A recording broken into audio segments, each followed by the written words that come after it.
بسم اللہ والصلاۃ والسلام علی رسول اللہ وعلی آلہ وصحبہ اجمعین۔ ہر بندہ ایک بارے میں پریشان ہے اور کنفیوژن کا شکار ہے، اور پوچھتا ہے ہم کس چیز پر عمل کریں، کس پر نہ کریں۔ کوئی یہ کہہ رہا ہے، کوئی یہ کہہ رہا ہے، کوئی کچھ کہہ رہا ہے، کوئی کچھ کہہ رہا ہے۔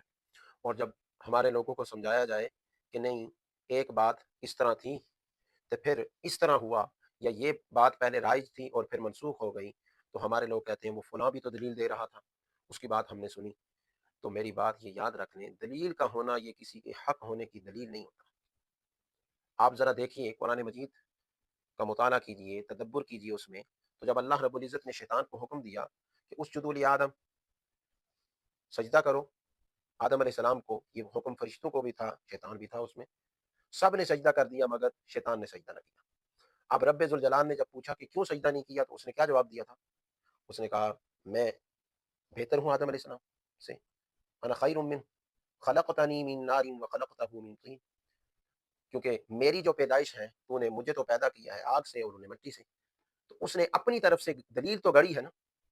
تو دلیل کا ہو جانا یہ کسی کے حق ہونے کی دلیل نہیں ہوتا، بلکہ یہ بھی دیکھا جاتا ہے کہ دلیل جو اس نے گڑی ہے وہ گڑ کس کے مقابلے میں رہا ہے، یہ بھی تو دیکھو نا۔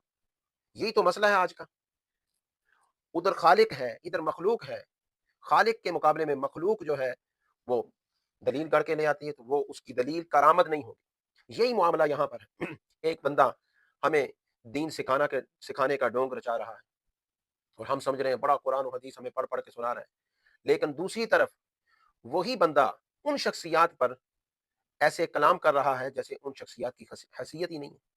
آقا علیہ الصلوۃ والسلام تو فرمایا میں تمہیں دو چیزیں دے کے جا رہا ہوں، ایک کتاب اللہ، ایک اطرت اپنی، اور پھر فرمایا علیکم بسنتی وسنت الخلفاء الراشدین المہدیین، تم پر میری سنت اور میرے خلفاء راشدین کی سنت جو ہے لازم ہے۔ اب ایک بندہ دلیل بھی دے رہا ہے، دلیلیں بھی گڑھ رہا ہے، اور گڑھ ان شخصیات کے بارے میں رہا ہے جنہیں معیار بنایا گیا ہے۔ تو کیا آپ اس کی دلیل کو دیکھیں گے یا معیار شریعت دیکھیں گے کہ شریعت نے تو معیار انہیں بنایا ہے، آقا علیہ الصلوۃ والسلام نے تو انہیں معیار بنایا ہے، اور ایک بندہ انہی کی عزت کے پیچھے ہاتھ دھو کر پڑا ہوا ہے، اور ہم کہتے ہیں اس کے پاس دلیل ہے۔